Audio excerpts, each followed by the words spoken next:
No dia do meu aniversário de 70 anos, presenciei algo que jamais imaginei. Minha própria filha, aquela que carreguei no ventre durante 9 meses, jogou meu bolo de aniversário no chão e com um sorriso sarcástico disse: "Come do chão, sua velha inútil." A sala inteira explodiu em gargalhadas. Não derramei uma lágrima sequer. Apenas observei cada rosto ao meu redor. Eles pensavam que haviam me destruído, mas não sabiam o que eu ainda guardava. Mas antes de continuar, se você ainda não é inscrito no canal, aproveita agora para se inscrever e ativar o sininho. E me conta nos comentários de qual cidade você está assistindo esse vídeo. Adoramos saber até onde nossas histórias estão chegando. Meu nome é Norma, tenho 70 anos e morei a vida inteira aqui em São Paulo. Trabalhei como costureira por mais de 40 anos. Criei minha filha sozinha depois que meu marido faleceu num acidente de trabalho. Ela tinha apenas 5 anos quando ficamos só nós duas. Fiz de tudo para dar uma vida boa para ela. Trabalhei em 2 turnos, economizei cada centavo para pagar a faculdade de Direito que ela tanto queria. Acreditei que estava construindo um futuro melhor para nós duas. Aquele aniversário seria uma celebração simples, nada extravagante. Apenas eu, minha filha, meus 3 netos e alguns conhecidos dela. Juntei um pouco da minha aposentadoria durante meses para poder festejar essa data especial. 70 anos não é pouca coisa. Cada ruga no meu rosto conta uma história de sacrifício e amor incondicional. Coloquei meu melhor vestido, aquele azul claro que meu falecido marido sempre dizia que combinava com meus olhos. Passei um batom suave, penteei meus cabelos brancos e coloquei o colar de pérolas que ganhei dele quando completei 50 anos. Queria me sentir bonita, mesmo que fosse só para mim. O bolo não era nada sofisticado, apenas um simples bolo de chocolate com cobertura de chantilly. Na confeitaria, pedi para escreverem "Feliz Aniversário Norma" com glacê colorido. Era simples, mas significava muito para mim. Levei com cuidado até a casa da minha filha, onde seria a comemoração. Quando cheguei, notei que a mesa já estava cheia de garrafas de bebidas caras. Minha filha estava no centro da sala contando alguma história para os convidados, que riam alto. Não eram meus amigos, eram os dela, gente que eu mal conhecia, rostos desconhecidos que nem sabiam meu nome completo. "Mãe", disse quando finalmente me notou na entrada. A voz tinha aquele tom familiar de impaciência. "Você chegou cedo demais." "É a hora que você pediu para eu vir", respondi baixinho, ainda segurando o bolo com cuidado. "Trouxe o bolo que prometi." Ela olhou para a caixa nas minhas mãos como se eu estivesse carregando lixo. Não precisava ter se incomodado. Já encomendei um da confeitaria francesa. Senti um aperto no peito, mas mantive o sorriso. "Sem problema. Podemos ter 2 bolos, né? Quanto mais doce, melhor." Coloquei o bolo na mesa da cozinha e observei discretamente a casa que um dia foi minha. A mesma casa onde criei minha filha sozinha depois da morte do meu marido. A casa que transferi para o nome dela quando completou 30 anos, porque achei que era o certo a fazer. As paredes que antes tinham fotos nossas agora exibiam quadros modernos e caros. Os móveis simples que compramos com tanto sacrifício haviam sido substituídos por peças elegantes. Já não havia nada que lembrasse que aquele lugar me pertenceu um dia. "Vó!" A voz da minha neta menor, de apenas 8 anos, me tirou dos pensamentos. Ela correu para me abraçar e, por um instante, senti que ainda havia algum carinho naquela casa.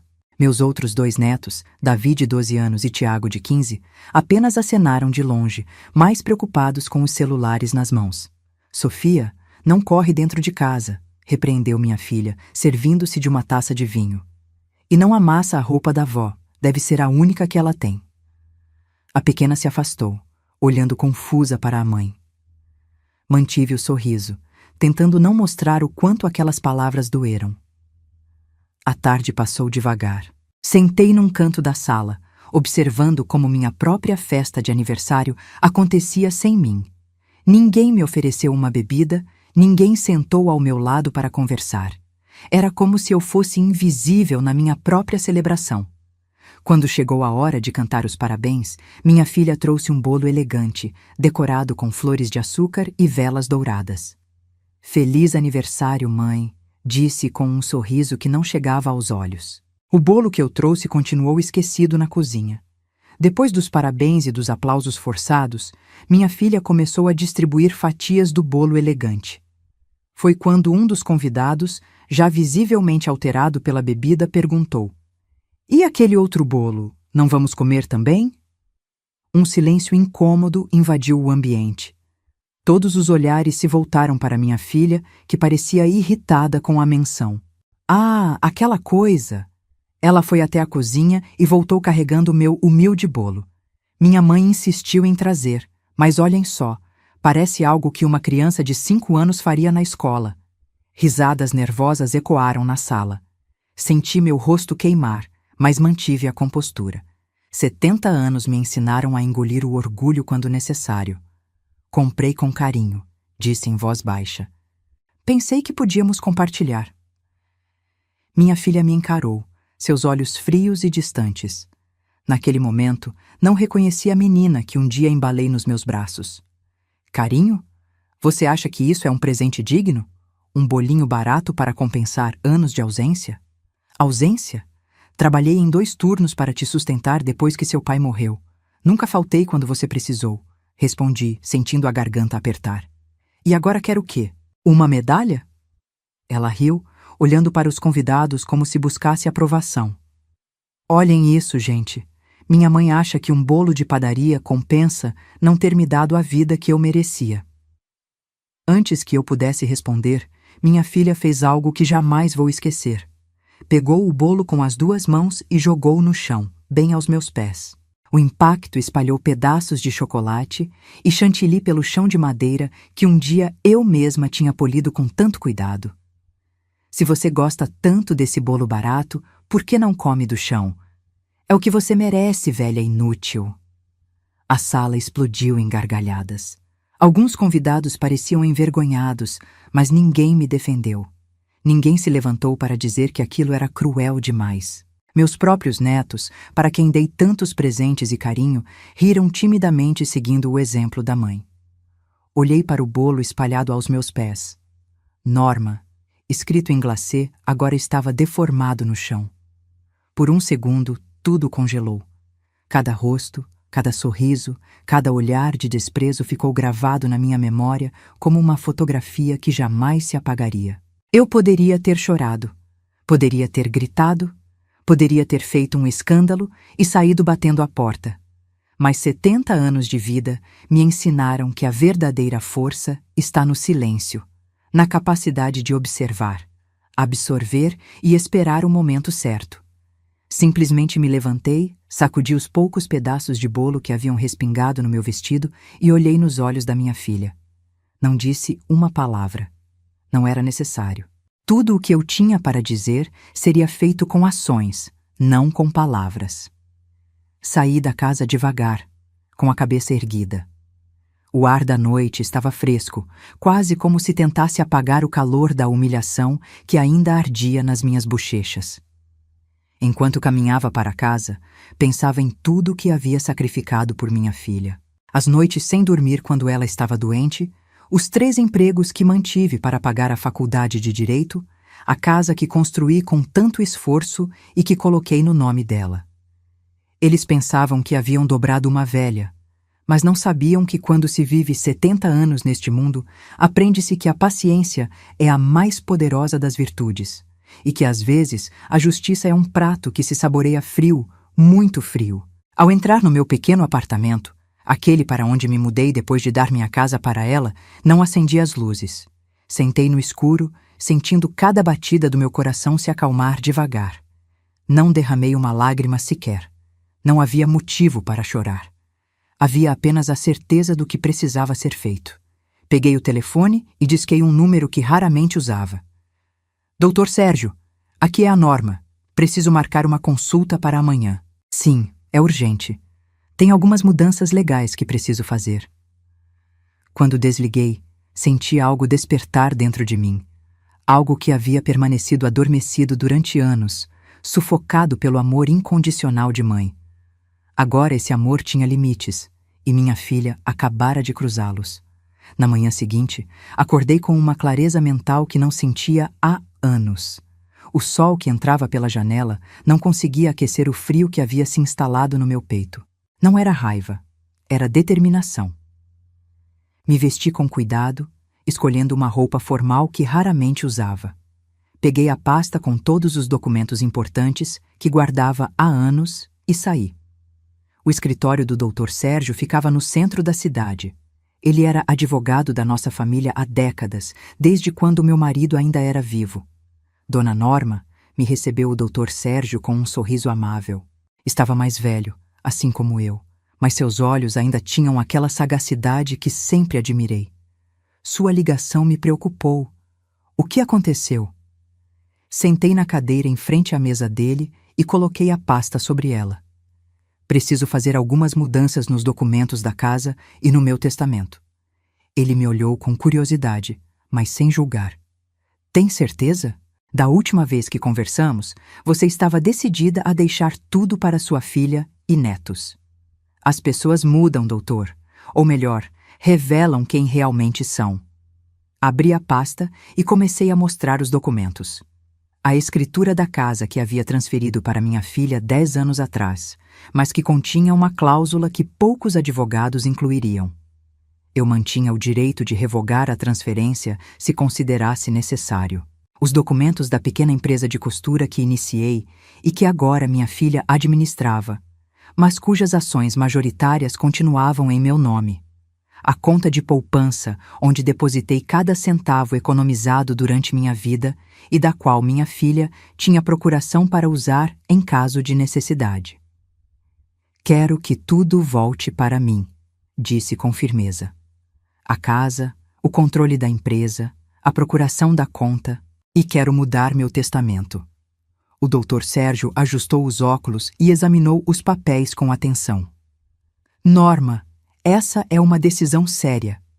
O que aconteceu entre vocês? Contei sobre a festa de aniversário, sobre o bolo jogado no chão, sobre as gargalhadas, sobre décadas de sacrifício transformadas em escárnio. Enquanto falava, percebia em seus olhos uma mistura de choque e compaixão. Entendo sua dor, Norma. E sim, legalmente você pode fazer essas mudanças. A cláusula na escritura da casa é clara, e as ações da empresa continuam em seu nome. Quanto à procuração, podemos revogá-la hoje mesmo, e o testamento pode ser alterado a qualquer momento. É seu direito. Ele hesitou antes de continuar. Mas tem certeza de que deseja fazer isso? É sua única filha. Olhei pela janela, observando a cidade. Doutor, passei minha vida inteira colocando os desejos e necessidades dela acima dos meus. Sacrifiquei minha juventude, minha saúde, minhas oportunidades, tudo por ela. E ontem ela me mostrou exatamente o que pensa de mim e de tudo que fiz. Ele assentiu devagar. Entendo, vou preparar os documentos. Deve levar alguns dias para que tudo seja processado. Quanto tempo até a casa voltar oficialmente para o meu nome? Com a cláusula que incluímos, podemos registrar a reversão em 1 semana, no máximo. A revocação da procuração bancária é imediata. Saí do escritório com uma estranha sensação de leveza. Não era felicidade, nem de longe. Era a certeza de estar fazendo algo que deveria ter feito há muito tempo. Proteger o que era meu por direito. Nos dias seguintes, minha filha não entrou em contato. Nenhuma ligação para se desculpar, nenhuma mensagem perguntando se eu estava bem. Era como se a humilhação que me impôs fosse algo trivial, esquecido assim que as gargalhadas cessaram. Sua indiferença só confirmou que eu estava tomando a decisão certa. 1 semana depois, recebi a ligação que esperava. Dona Norma, os documentos estão prontos para sua assinatura, informou o Dr. Sérgio. Quando cheguei ao escritório, o Dr. Sérgio me apresentou uma pilha de papéis organizados meticulosamente.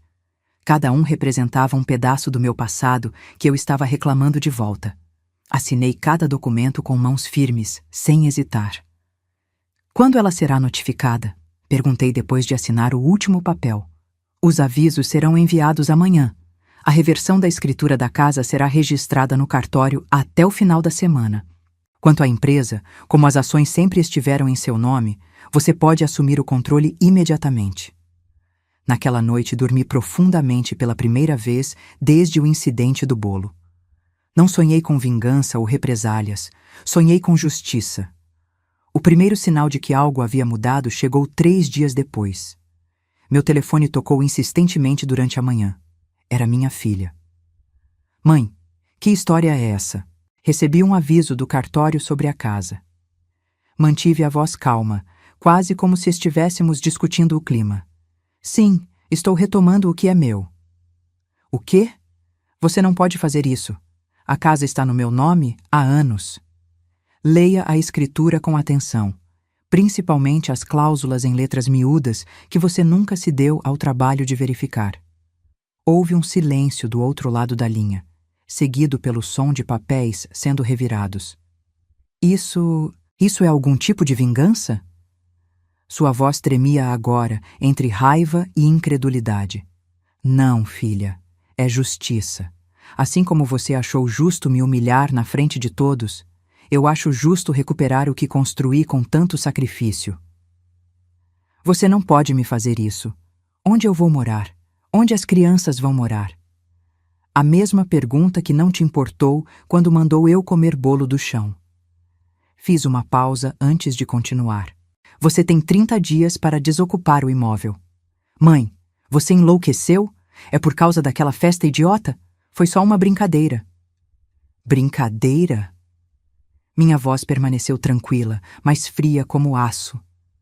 Você jogou meu bolo de aniversário no chão, me chamou de velha inútil e mandou eu comer do chão enquanto todos riam. Que tipo de brincadeira é essa? O silêncio do outro lado da linha confirmou o que eu já sabia. Ela não via nada de errado no que havia feito. Para ela, humilhar a própria mãe era apenas diversão. E a empresa? O banco me ligou dizendo que minha procuração foi revogada. Como eu disse, estou retomando o que é meu. Você não pode fazer isso. Dirigi essa empresa por anos. É meu sustento, meu trabalho. É minha empresa, filha, construída com meu suor enquanto você estava na universidade. As ações sempre estiveram no meu nome. Você só administrava com minha permissão. Ouvi um soluço do outro lado. Não era de tristeza, era de raiva. Você vai se arrepender disso, mãe. Eu juro. Já me arrependi de muitas coisas na vida, filha. Ter confiado tanto em você é uma delas. Desliguei o telefone e respirei fundo. Não senti prazer nem satisfação, apenas a certeza de que estava colocando as coisas no lugar. Pela primeira vez em décadas, estava priorizando o meu próprio bem-estar, minha própria dignidade. Nas semanas seguintes, a tempestade que previ se concretizou. Minha filha tentou de tudo, desde contestar judicialmente as reversões até enviar os netos para me implorar que mudasse de opinião. Mas a lei estava do meu lado. E, mais importante, a justiça também. Uma tarde, enquanto arrumava algumas plantas na varanda do meu apartamento, vi um carro familiar estacionando na rua. Era o carro da minha filha, um modelo luxuoso que ela comprou com o dinheiro da empresa que eu construí. Ela saiu batendo a porta, com o rosto contraído numa expressão que misturava raiva e desespero. Precisamos conversar, disse assim que abri a porta. Permiti que entrasse, observando como seus olhos percorriam meu pequeno apartamento com uma mistura de desdém e surpresa. Talvez ela nunca tivesse realmente reparado onde eu morava, desde que lhe dei a casa. O que você quer? Perguntei. Quero entender por que está me fazendo isso. Por que agora, depois de todos esses anos? Indiquei o sofá para que sentasse, mas ela permaneceu de pé, inquieta. Você realmente não entende? Perguntei, sentindo uma pontada de tristeza. Depois de tudo que aconteceu naquela festa, ainda não consegue ver? Foi só uma brincadeira que saiu do controle. Eu tinha bebido, estava nervosa com todos aqueles convidados importantes. Ela gesticulava freneticamente. Você não pode arruinar minha vida por causa disso. Não estou arruinando sua vida. Estou recuperando a minha. Mantive a voz tranquila, embora sentisse meu coração acelerar. Durante anos, te dei tudo. A casa que construí com seu pai, o negócio que iniciei para garantir seu futuro, acesso às minhas economias. E, em troca, você me transformou em motivo de piada. Já pedi desculpas por isso. Não, não pediu. Esta é a primeira vez que nos vemos desde aquele dia e você só está aqui porque recuperei o que é meu. Ela finalmente se jogou no sofá, cobrindo o rosto com as mãos. O que vai acontecer com as crianças? Você vai deixar seus próprios netos na rua? Não seja dramática. Você é advogada, tem um bom salário, pode alugar um apartamento, recomeçar. É isso que você quer? Que eu comece do zero depois de tudo que construímos? Que eu construí, corrigi suavemente. E sim, talvez começar do zero seja exatamente o que você precisa para entender o valor do trabalho, do respeito e da gratidão. Ela me olhou com olhos lacrimejantes, mas havia algo calculista naquela demonstração de emoção. Eu conhecia minha filha bem demais para não perceber quando estava interpretando um papel. E se eu provar que mudei, que entendi o erro? Como faria isso? Posso te levar para morar conosco de novo, na casa nova quando encontrarmos. As meninas sentem sua falta. Sorri com tristeza. As mesmas meninas que riram quando você jogou meu bolo no chão? Ela desviou o olhar, incapaz de refutar. Não estou fazendo isso para te castigar ou forçar algum tipo de reconciliação falsa. Estou fazendo porque, aos 70 anos, finalmente entendi que mereço respeito, que todo o sacrifício que fiz merece, no mínimo, gratidão. Ela se levantou bruscamente. Você vai se arrepender disso. Quando estiver sozinha, velha e doente, vai se lembrar deste dia. Prefiro estar sozinha do que rodeada de gente que me despreza, filha. Minha filha saiu batendo a porta, deixando para trás apenas o eco de suas ameaças vazias. Não me abalei. Já havia chorado todas as lágrimas que podia derramar por aquele relacionamento quebrado. Agora estava focada no futuro, um futuro onde minha dignidade não seria negociável. Nas semanas seguintes, testemunhei de longe o colapso do pequeno império que minha filha havia construído às custas do meu trabalho. A casa foi desocupada no prazo estabelecido. Ela se mudou para um apartamento alugado do outro lado da cidade. A empresa continuou funcionando, mas agora sob nova administração. Contratei um gerente experiente que se reportava diretamente a mim. Não senti prazer ao vê-la perder o conforto ao qual estava acostumada, mas senti uma estranha paz ao perceber que finalmente as coisas estavam no lugar certo. A justiça, mesmo que tardia, trazia consigo uma sensação de ordem restaurada. Uma manhã de sábado, enquanto tomava meu café na varanda, recebi uma visita inesperada. Sofia, minha neta menor, estava parada no portão segurando um pequeno embrulho. Vó, posso entrar? Abri o portão surpresa e um pouco desconfiada. Sua mãe sabe que você está aqui? Ela negou com a cabeça. Vim escondida. Peguei o ônibus. Alarmada com a ideia de uma menina de 8 anos viajando sozinha pela cidade, fiz ela entrar rapidamente. Isso é perigoso, Sofia. Sua mãe deve estar preocupada. Ela saiu com os advogados. Só volta de noite. A menina olhou ao redor, curiosa com meu pequeno apartamento. Sua casa é bonita, vó. Pequena, mas bonita. Obrigada, querida. O que te traz aqui? Ela me entregou o embrulho que carregava. Fiz isso para a senhora. É um presente de aniversário atrasado. Com as mãos um pouco trêmulas, abri o pacote. Dentro havia um desenho feito com canetinhas coloridas. Mostrava 2 figuras de palito, uma pequena e outra grande com cabelos grisalhos, de mãos dadas sob um sol sorridente. Somos nós, explicou apontando. Eu e a avó. Senti um nó na garganta. É lindo, Sofia. Obrigada. A mamãe não devia ter jogado seu bolo no chão, disse de repente, olhando para os próprios pés. Não achei engraçado. Abracei ela, sentindo seu corpinho pequeno contra o meu. Eu sei, querida. Agora a gente mora num lugar estranho. A mamãe chora muito de noite quando acha que a gente não está ouvindo. Aquela revelação me atingiu mais forte do que esperava.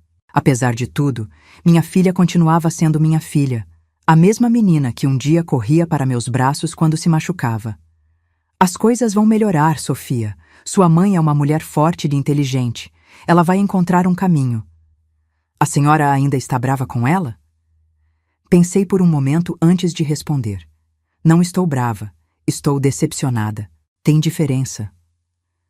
Ela pode fazer alguma coisa para a senhora não ficar mais decepcionada? A pergunta tão inocente e direta me pegou de surpresa. Talvez, mas isso depende dela, não de mim. Sofia assentiu como se compreendesse perfeitamente a complexidade da situação, apesar da pouca idade. Preciso te levar para casa agora. Sua mãe vai se preocupar se descobrir que você saiu sozinha. Durante o trajeto até o apartamento da minha filha, observei Sofia pelo retrovisor. Havia algo da minha filha nela, a determinação, a independência. Mas também havia algo diferente, uma sensibilidade que minha filha parecia ter perdido no caminho. Quando chegamos, o prédio era visivelmente menos luxuoso que a casa onde moravam antes. Sofia apertou minha mão antes de sair do carro. A avó vem me visitar algum dia desses? Claro, querida. Se sua mãe permitir. Ela vai permitir. Eu vou fazer ela permitir. Sorri diante daquela confiança infantil. Seja gentil com sua mãe, Sofia. Ela está passando por um momento difícil. Por culpa da avó? Por causa das escolhas dela. Tem diferença. Observei minha neta entrar no prédio, carregando consigo uma compreensão que parecia além da sua idade. Talvez, pensei, a esperança de reconciliação não estivesse totalmente perdida. Não através da minha filha, mas através da próxima geração, que ainda poderia aprender o valor do respeito e da gratidão. No caminho de volta para casa, passei pela antiga propriedade que havia recuperado. A casa estava vazia agora, esperando uma decisão minha sobre seu futuro. Parei o carro na frente e fiquei observando a fachada familiar. Tantas memórias estavam contidas naquelas paredes. O nascimento da minha filha, os primeiros passos, a morte do meu marido, os anos de luta solitária para criar uma filha e construir um futuro seguro. E, finalmente, a decisão de abrir mão de tudo isso, acreditando que estava garantindo a felicidade dela. Naquele momento, tomei uma decisão. Não seria sobre criar algo grandioso ou fazer declarações públicas. Seria simplesmente sobre voltar para casa, para o lugar que sempre foi meu. Os meses que se seguiram trouxeram uma nova rotina à minha vida. Comecei a frequentar um grupo de leitura na biblioteca do bairro. Fiz novas amizades, pessoas da minha idade que entendiam os altos e baixos da vida.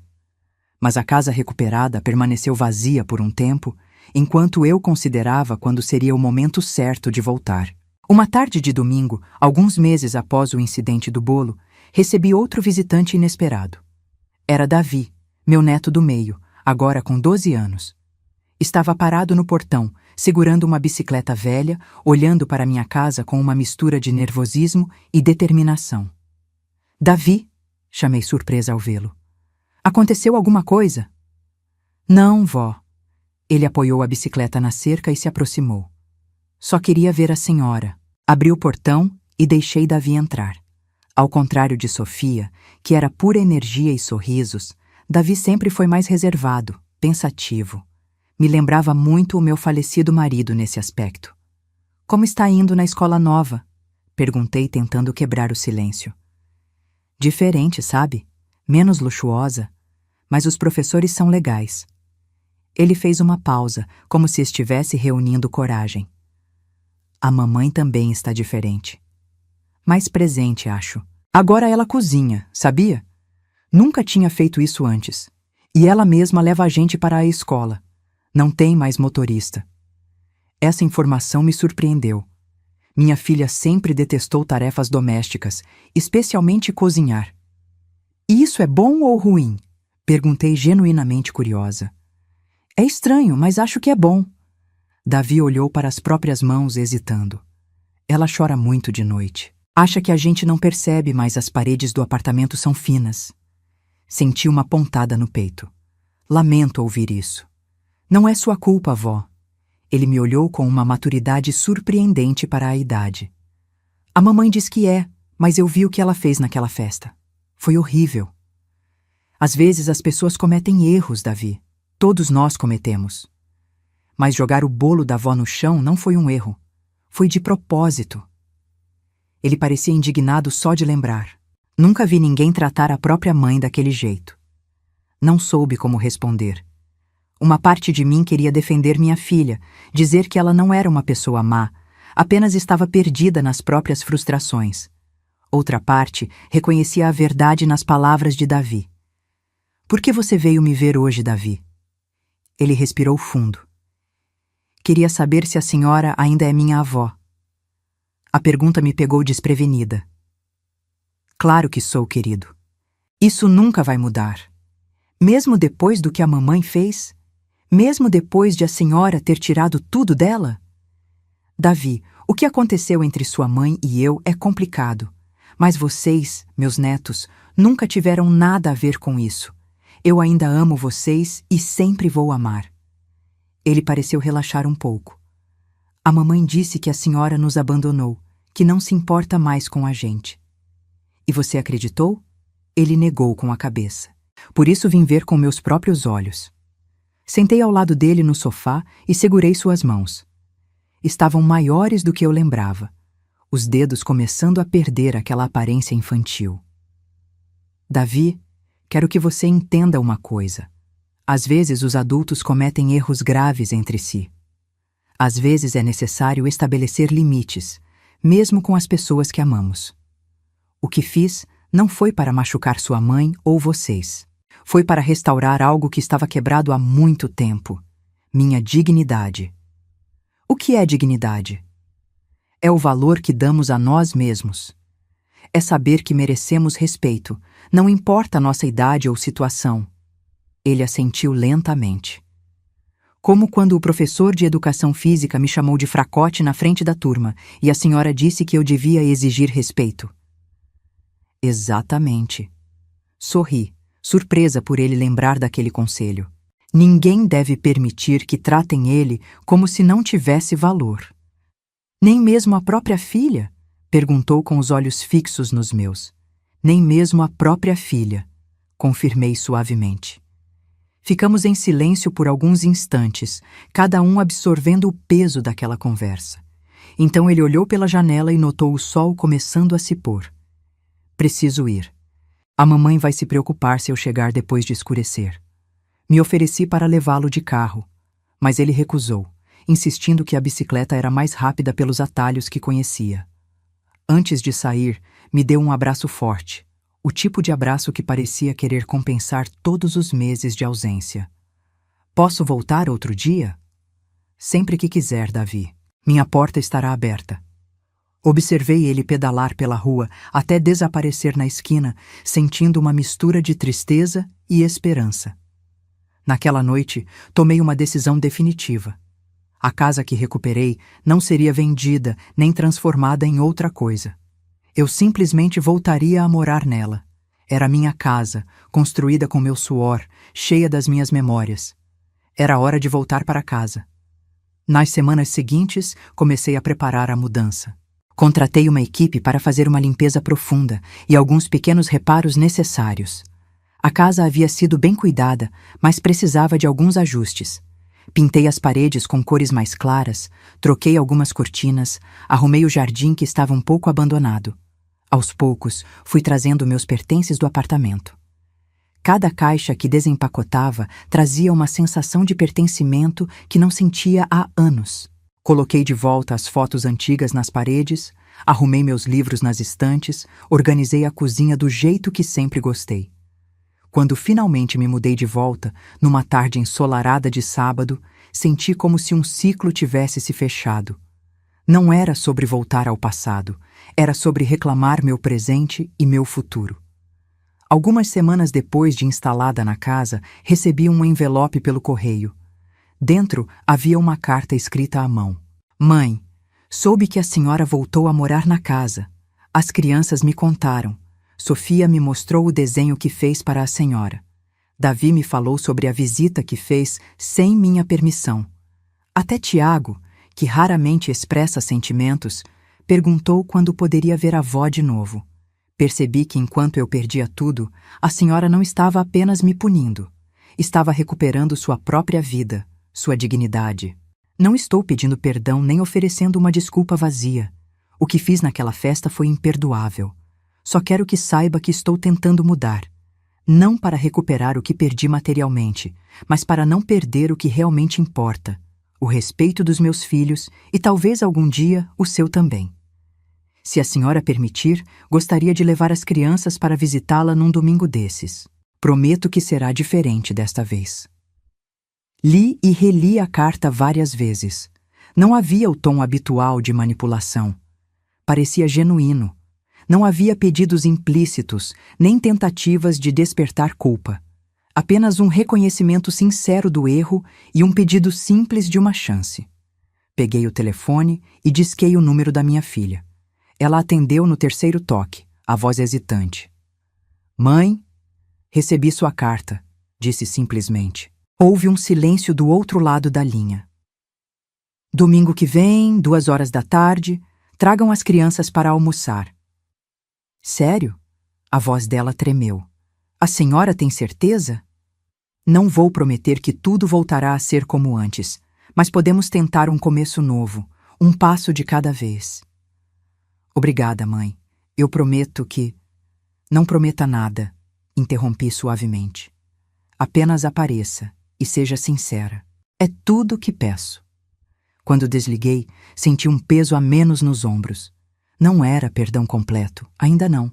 Era algo mais parecido com aceitação. Aceitação de que as pessoas podem mudar, de que as relações podem ser reconstruídas e de que às vezes a maior dignidade está em permitir novos começos, mas nos nossos próprios termos. O domingo chegou com um céu azul e alguns pássaros cantando no jardim. Acordei cedo, ansiosa, mas determinada. Preparei um almoço simples, nada muito elaborado. Arroz, feijão, frango assado, salada e uma farofa que minha filha sempre gostou quando era criança. Arrumei a mesa da cozinha com a toalha de linho que guardava para ocasiões especiais. Coloquei flores do jardim num vaso no centro. Nada de exageros, apenas um almoço de domingo, como tantos outros que tivemos naquela mesma casa anos atrás. Às 2h em ponto, ouvi o barulho de um carro estacionando na frente. Meu coração acelerou. Respirei fundo antes de abrir a porta. Minha filha estava ali, com um vestido simples e sem maquiagem exagerada. As crianças vinham atrás, Sofia segurando um pequeno buquê de margaridas, Davi com as mãos nos bolsos e Tiago, o mais velho de 15 anos, olhando para a casa com uma expressão difícil de decifrar. Mãe, disse minha filha, a voz baixa, obrigada por nos receber. Abri a porta completamente. Entrem. As crianças entraram primeiro. Sofia correu para me abraçar. Davi me deu um abraço mais tímido e Tiago apenas acenou com a cabeça, mas havia um pequeno sorriso nos lábios. Minha filha foi a última a entrar. Ficamos frente a frente por um momento, sem saber exatamente o que dizer ou fazer. A casa está bonita, ela disse finalmente. Diferente, mas bonita. Arrumei do meu jeito, respondi, como sempre foi antes. Ela assentiu, mordendo o lábio. Eu me lembro. O almoço começou quieto, com conversas cautelosas. As crianças falavam sobre a escola, sobre os amigos novos, sobre as aulas. Minha filha e eu trocávamos poucas palavras, ainda tateando aquele novo território desconhecido. Foi Sofia quem quebrou a tensão. Vó, a comida está uma delícia. A mamãe tentou fazer essa farofa semana passada, mas queimou tudo. Minha filha corou. Sofia, é verdade. Davi concordou rindo. A cozinha ficou cheia de fumaça. Até Tiago sorriu. Tivemos que pedir pizza. Olhei para minha filha e pela primeira vez em meses consegui sorrir de verdade. Cozinhar sempre foi meu forte, não o seu. É, ela admitiu, e pela primeira vez naquele dia conseguiu me olhar nos olhos. Tem muita coisa que a senhora sempre fez melhor que eu. Não era um pedido de desculpas formal, mas havia algo naquelas palavras. Um reconhecimento. Um começo. Depois do almoço, as crianças pediram para brincar no quintal. Observei pela janela enquanto corriam entre as árvores, suas risadas enchendo o ar. Minha filha veio ficar ao meu lado. Eu estraguei tudo, não estraguei? Disse ela baixinho. Sim, respondi sem rodeios. Estragou.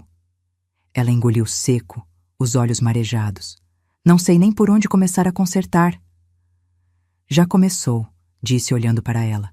Está aqui. Isso já é alguma coisa. A senhora me perdoa? Fiquei em silêncio por um momento, pensando na resposta honesta. Ainda não completamente. Vai levar tempo, mas estou disposta a tentar reconstruir algo, se você também estiver.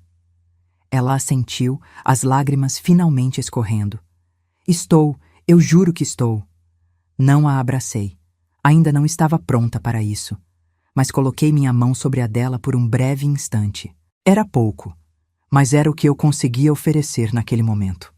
Os domingos seguintes se repetiram.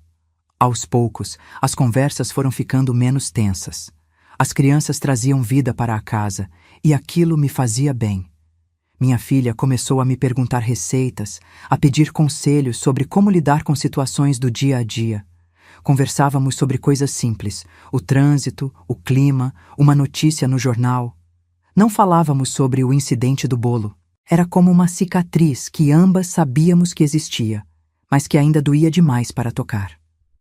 Talvez um dia conseguíssemos falar abertamente sobre aquilo. Mas, por enquanto, estávamos construindo algo novo sobre os escombros do que foi destruído. 3 meses depois daquele primeiro almoço, numa tarde chuvosa de domingo, minha filha apareceu sozinha. Trazia uma caixa de confeitaria nas mãos. As crianças ficaram com uma amiga hoje, explicou. Queria vir sozinha se a senhora não se importa. Entre, disse abrindo a porta. Sentamos na sala com café quente. Ela colocou a caixa sobre a mesa, mas não a abriu imediatamente. Mãe, eu preciso dizer uma coisa. Sei que a senhora disse para não fazer promessas, mas preciso falar. Esperei em silêncio. Naquela festa, quando joguei o bolo no chão, sua voz tremeu. Eu sabia o que estava fazendo. Não foi a bebida, não foi nervosismo. Eu estava com raiva. Raiva porque a senhora sempre foi tão forte, tão capaz de se virar sozinha, e eu nunca consegui ser assim. Invejava isso na senhora e, ao mesmo tempo, desprezava porque achava que significava que a senhora não precisava de mim. Fiquei surpresa com aquela confissão. Passei anos construindo uma vida que achava que provaria meu valor. A casa grande, o carro caro, os amigos importantes, mas no fundo, eu sabia que era tudo vazio. E em vez de olhar para dentro e mudar, descontei na única pessoa que sempre esteve ao meu lado. Ela limpou as lágrimas. Me desculpe, mãe. De coração. Pelo bolo, pela humilhação. Por todos os anos em que não reconheci o quanto a senhora fez por mim. Senti minha própria garganta apertar. Aceito suas desculpas. Ela abriu a caixa devagar. Dentro havia um pequeno bolo simples, decorado com flores de açúcar. No centro, escrito em glacê, havia uma palavra: recomeço. Olhei para o bolo, depois para minha filha. É bonito. Fiz eu mesma, disse com um sorriso tímido. Levei 3 tentativas, mas consegui. A moça da confeitaria me ensinou. Pela primeira vez em muito tempo, senti vontade de abraçá-la. E dessa vez não resisti. Foi um abraço demorado, cheio de perdão ainda em processo, de mágoas que precisavam cicatrizar, mas também de esperança. Vamos comer esse bolo? Perguntei quando nos soltamos. Juntas, ela concordou. Cortamos o bolo e comemos em silêncio, cada pedaço doce no paladar, mas ainda mais doce no significado. Não era um final perfeito. Não éramos uma família perfeita, mas éramos reais, e estávamos tentando. E isso, aprendi, já era mais do que suficiente. Aos 71 anos, havia aprendido que a verdadeira dignidade não está em nunca cair, mas em como escolhemos nos levantar. Que o respeito se conquista não com palavras, mas com atitudes. E que, às vezes, dar uma segunda chance não é sinal de fraqueza, mas de força. O bolo jogado no chão naquela festa de aniversário poderia ter sido o fim da nossa história. Em vez disso, tornou-se o início de algo novo. Algo construído sobre bases mais sólidas: verdade, limites claros e respeito mútuo. E você, no meu lugar, o que teria feito? Me conta nos comentários. E não deixa de assistir o próximo vídeo que está aparecendo na tela, traz uma reviravolta emocionante que vai te surpreender.